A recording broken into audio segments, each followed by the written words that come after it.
జై శ్రీమన్నారాయణ. నేను మీ icon astrologer Gattupalli Suresh Babu.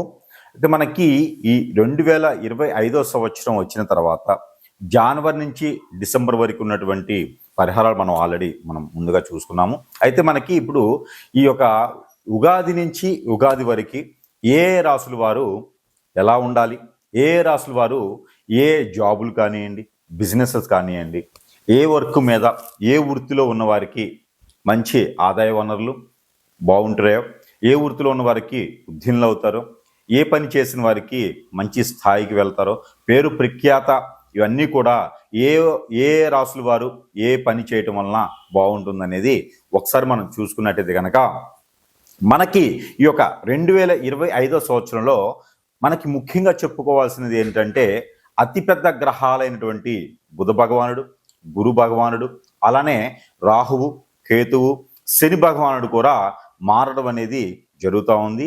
అట్లానే మనకి షష్టగ్రహి కూటమి కూడా ఈ యొక్క మార్చ్ 29న రావటము, ఇలానే మనకి పంచగ్రహ ఏక ధాటిలో నడిచేటువంటిది ఫిబ్రవరి 28న జరగటము, అలానే మనకి గ్రహణాలు అన్నీ కూడా అనుకూలంగా ఉన్నాయి. కాబట్టి ఈ యొక్క అతిపెద్ద గ్రహాలైనటువంటి అన్నీ కూడా ఒకే దాటి మీద వచ్చేసి ఒకే స్థానంలో ఉండడం అనేది దాదాపుగా 43 సంవత్సరముల తర్వాత జరుగుతున్నటువంటి సంఘటన. కాబట్టి అంటే 43 సంవత్సరముల తర్వాత అంటే 43 సంవత్సరంలో ఇలాగ జరిగినప్పుడు ఎలా ఉండేని పరిస్థితి అనుకునేది మీరు అందరూ అనుకోవచ్చు. కానీ అప్పుడున్నటువంటి రాశి పరిస్థితులు వేరు. అప్పుడు వచ్చేసి మనకి మిథున రాశిలో సంచరించేటువంటి గ్రహాలు షష్టగ్రహ కూటమి అనేది ఏర్పడింది 43 సంవత్సరముల తర్వాత ముందు. అలానే మనకి రానున్నటువంటి 62 సంవత్సరాల తర్వాత వచ్చేటువంటి షష్టగ్రహ కూటమి మళ్ళీ కూడా మనం అప్పటికి పరిస్థితులు కాలక్రమేణా ఎలా అయినా మారవచ్చు. కాబట్టి ఇప్పుడైతే మనకి 2025 సంవత్సరంలో మార్చ్ 29వ తారీఖు సాయంత్రం 4:53 తర్వాత ఈ యొక్క షష్టగ్రహ కూటమి అనేది మీనరాశిలో జరగటం జరుగుతుంది. మీనరాశిలో సంచరించడం వల్ల జరుగుతూ ఉంది. అలానే మనకి ఈ షష్టగ్రహ కూటమి ఏర్పడటం, అలానే మనకి ఈ యొక్క సంవత్సరం పేరు వచ్చేసి విశ్వవాసునామ సంవత్సరం. విశ్వవాసునామ సంవత్సరం అంటే మనం చేసేది కొంతైనా పబ్లిసిటీ భారంగా ఉంటుంది.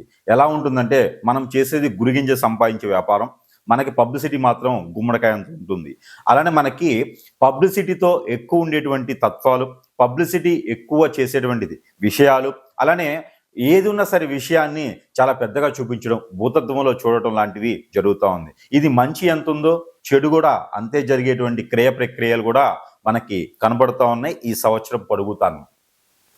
విశ్వవాసునామా అంటే అలానే మనకి ప్రకృతి పరంగాను, అంటే జనవాళి ఏదైతే ఉందో మానవాళి, వీళ్ళు ప్రకృతి పరంగాను, వైపరీత్యాల పరంగాను, రాష్ట్రానికి రాజ్యానికి పరంగాను కూడా కొంతమేర ఉపయోగించేటువంటి పనులు కూడా ఆచరించేది ఉన్నది. అంటే లోక కళ్యాణార్థం కోసం కూడా చాలామంది పాకులాడుతూ వాటి వాళ్ళ విలువలు నిలబెట్టుకునేటువంటి తత్వాలు కూడా ఎక్కువగానే ఉంటాయి ఈ యొక్క మాసంలో కాకుండా ఈ యొక్క సంవత్సరం మొత్తం కూడా కనబడుతూ ఉంది.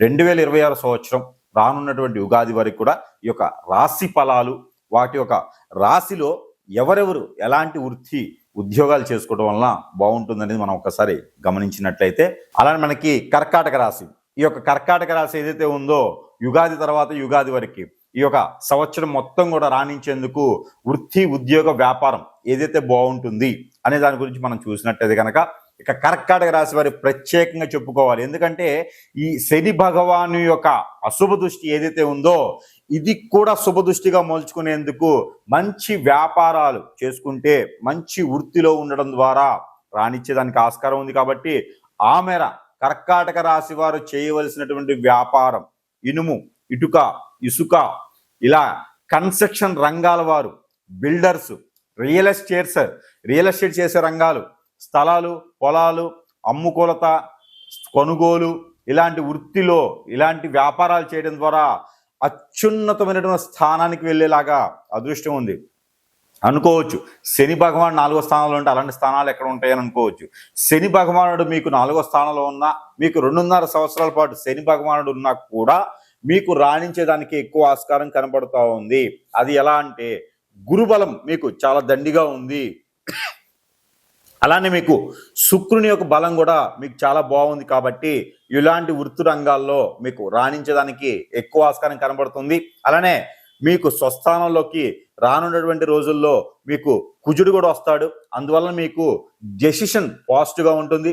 ఆలోచన చాలా నెమ్మదిగా వెళ్ళేదానికి చూసుకోండి. అలానే పెళ్లికి సంబంధించిన విషయాల్లో కూడా మీకు చాలా రాణించడానికి ఆస్కారం ఎక్కువ కనిపిస్తూ ఉంది కాబట్టి మీకు ఎంచుకున్నటువంటి వృత్తి మీకు బాగా ఆలోచన ఉండి ఇంట్రెస్ట్ ఉంటే కనుక కన్స్ట్రక్షన్ రంగానికి వెళ్ళండి, చాలా అనుకూలతగా ఉంది. కర్కాటక రాశి వారికి 2025 సంవత్సరం ఏప్రిల్ మాసం నుంచి కూడా రానున్నటువంటి 2026 ఉగాది వరకు కూడా ఈ యొక్క పరిహారం, ఈ యొక్క ప్రెడిక్షన్, ఈ యొక్క ఏదైతే ఉందో ఇది సరిపడ కర్కాటక రాశి వారికి సరిపోతుంది. కాబట్టి ఇంకోటి, ఉద్యోగం చేసేవారు ఎవరైతే ఉన్నారో ఆకాశ దీవుల్లో చేసేటువంటి ఉద్యోగాలు, ఫ్లైట్స్ కానివ్వండి, రాకెట్స్, హెలికాప్టర్స్ ఇలాంటికి సంబంధించినటువంటి ఉద్యోగాలు ఎవరైనా చేసి ఉంటే కనుక వారికి చాలా అనుకూలతగా కనిపిస్తుంది. కాబట్టి ఆ ఒక ఉద్యోగాలు ఏవైతే ఉంటాయో వాటి చేయాలని ఒక ఇంట్రెస్ట్ ఎవరికైతే ఉంటుందో ఆ మేర ప్రయత్నం చేయండి. ఖచ్చితంగా మీకు రాణించేదానికి ఎక్కువ ఆస్కారం కనపడతా ఉంది కర్కాటక రాశి వారికి. ముఖ్యంగా కర్కాటక రాశి వారు ఫ్యాన్సీ స్టోర్లు కానివ్వండి, యూనిసెక్స్ బిజినెసెస్ కానివ్వండి.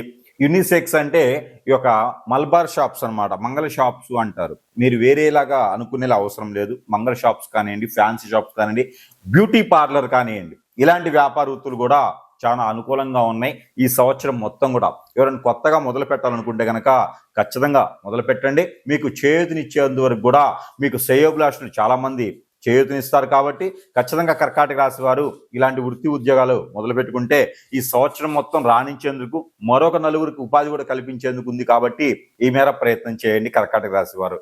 ముఖ్యంగా కర్కాటక రాశి వారికి కలిసి వచ్చే వర్ణం నీలి కలరు, అలానే నలుపు, అలానే తెలుపుతో పాటు రాణి కలర్ కూడా మీకు కలిసి వచ్చేలా ఉంది. కాబట్టి ఈ మేర ఈ 4 కలర్స్ ఏదైనా మంచి పని మీద బయటికి వెళ్ళేటప్పుడు ఈ కలర్స్ ధరించేసి వెళ్ళొచ్చు. అంటే 4 కలర్లు ఒకేసారి వేసుకోవాలా అని అయితే ఏం అవసరంలా. మీకు నచ్చినటువంటి 4 కలర్లో ఒక కలర్ అయితే ఉంటే సరిపోతుంది. అలానే మీకు లక్కీ నెంబర్ 452, ఈ 452 అనే లక్కీ నెంబర్ని మీరు ట్యూన్ చేసుకోవచ్చు. మీరు ఫోన్ నెంబర్ తీసుకున్నప్పుడు కానివ్వండి, ఏదన్నా కారు కానీ తీసుకున్నప్పుడు ఈ నెంబర్ని మీరు లక్కీ నెంబర్గా వాడుకోవచ్చు. మీకు అన్ని రకాల రాణించేందుకు చిన్న చిన్న పరిహారాలు కూడా చేసుకుంటే సరిపోతుంది. జనవరి నుంచి డిసెంబర్ వరకు ఉన్నటువంటి పరిహారాలు మనం ముందుగా చూసుకున్నాము. అయితే మనకి ఇప్పుడు ఈ యొక్క ఉగాది నుంచి ఉగాది వరకు ఏ రాసుల వారు ఎలా ఉండాలి, ఏ రాసుల వారు ఏ జాబులు కానివ్వండి, బిజినెసెస్ కానివ్వండి, ఏ వర్క్ మీద, ఏ వృత్తిలో ఉన్న వారికి మంచి ఆదాయ వనరులు బాగుంటాయో, ఏ వృత్తిలో ఉన్న వారికి ఉద్యోగులు అవుతారో, ఏ పని చేసిన వారికి మంచి స్థాయికి వెళ్తారో, పేరు ప్రఖ్యాత ఇవన్నీ కూడా ఏ రాసుల వారు ఏ పని చేయటం వలన బాగుంటుందనేది ఒకసారి మనం చూసుకున్నట్టయితే కనుక మనకి ఈ యొక్క 2025 సంవత్సరంలో మనకి ముఖ్యంగా చెప్పుకోవాల్సినది ఏంటంటే అతిపెద్ద గ్రహాలైనటువంటి బుధ భగవానుడు, గురు భగవానుడు, అలానే రాహువు, కేతువు, శని భగవానుడు కూడా మారడం అనేది జరుగుతూ ఉంది. అట్లానే మనకి షష్టగ్రహి కూటమి కూడా ఈ యొక్క మార్చి 29న రావటము, ఇలానే మనకి పంచగ్రహ ఏక ధాటిలో నడిచేటువంటిది ఫిబ్రవరి 28న జరగటము, అలానే మనకి గ్రహణాలు అన్నీ కూడా అనుకూలంగా ఉన్నాయి. కాబట్టి ఈ యొక్క అతిపెద్ద గ్రహాలైనటువంటి అన్నీ కూడా ఒకే దాటి మీద వచ్చేసి ఒకే స్థానంలో ఉండడం అనేది దాదాపుగా 43 సంవత్సరముల తర్వాత జరుగుతున్నటువంటి సంఘటన. కాబట్టి అంటే 43 సంవత్సరముల తర్వాత, అంటే 43 సంవత్సరంలో ఇలాగ జరిగినప్పుడు ఎలా ఉండే పరిస్థితి అనుకునేది మీరు అందరూ అనుకోవచ్చు. కానీ అప్పుడున్నటువంటి రాశి పరిస్థితులు వేరు. అప్పుడు వచ్చేసి మనకి మిథున రాశిలో సంచరించేటువంటి గ్రహాలు షష్టగ్రహి కూటమి అనేది ఏర్పడింది 43 సంవత్సరముల తర్వాత ముందు. అలానే మనకి రానున్నటువంటి 62 సంవత్సరాల తర్వాత వచ్చేటువంటి షష్టగ్రహి కూటమి మళ్ళీ కూడా మనం అప్పటికి పరిస్థితులు కాలక్రమేణా ఎలా అయినా మారవచ్చు. కాబట్టి ఇప్పుడైతే మనకి 2025 సంవత్సరంలో మార్చి 29వ తారీఖు సాయంత్రం 4:53 తర్వాత ఈ యొక్క షష్టగ్రహి కూటమి అనేది మీనరాశిలో జరుగుతుంది. మీనరాశిలో సంచరించడం వల్ల జరుగుతూ ఉంది. అలానే మనకి ఈ షష్టగ్రహి కూటమి ఏర్పడటం, అలానే మనకి ఈ యొక్క సంవత్సరం పేరు వచ్చేసి విశ్వవాసునామ సంవత్సరం. విశ్వవాసునామ సంవత్సరం అంటే మనం చేసేది కొంతైనా పబ్లిసిటీ భారంగా ఉంటుంది. ఎలా ఉంటుందంటే మనం చేసేది గురిగింజ సంపాదించే వ్యాపారం, మనకి పబ్లిసిటీ మాత్రం గుమ్మడికాయ అంత ఉంటుంది. అలానే మనకి పబ్లిసిటీతో ఎక్కువ ఉండేటువంటి తత్వాలు, పబ్లిసిటీ ఎక్కువ చేసేటువంటిది విషయాలు, అలానే ఏది ఉన్నా సరే విషయాన్ని చాలా పెద్దగా చూపించడం, భూతత్వంలో చూడటం లాంటివి జరుగుతూ ఉంది. ఇది మంచి ఎంత ఉందో చెడు కూడా అంతే జరిగేటువంటి క్రియ ప్రక్రియలు కూడా మనకి కనబడుతూ ఉన్నాయి ఈ సంవత్సరం పొడుగుతాను. ఈ విశ్వవాసునామా అంటే అలానే మనకి ప్రకృతి పరంగాను, అంటే జనవాళి ఏదైతే ఉందో మానవాళి, వీళ్ళు ప్రకృతి పరంగాను, వైపరీత్యాల పరంగాను, రాష్ట్రానికి రాజ్యానికి పరంగాను కూడా కొంతమేర ఉపయోగించేటువంటి పనులు కూడా ఆచరించేది ఉన్నది. అంటే లోక కళ్యాణార్థం కోసం కూడా చాలామంది పాకులాడుతూ వాటి వాళ్ళ విలువలు నిలబెట్టుకునేటువంటి తత్వాలు కూడా ఎక్కువగానే ఉంటాయి ఈ యొక్క మాసంలో కాకుండా ఈ యొక్క సంవత్సరం మొత్తం కూడా కనబడుతూ ఉంది. 2026 సంవత్సరం రానున్నటువంటి ఉగాది వరకు కూడా ఈ యొక్క రాశి ఫలాలు, వాటి యొక్క రాశిలో ఎవరెవరు ఎలాంటి వృత్తి ఉద్యోగాలు చేసుకోవడం వలన బాగుంటుందనేది మనం ఒకసారి గమనించినట్లయితే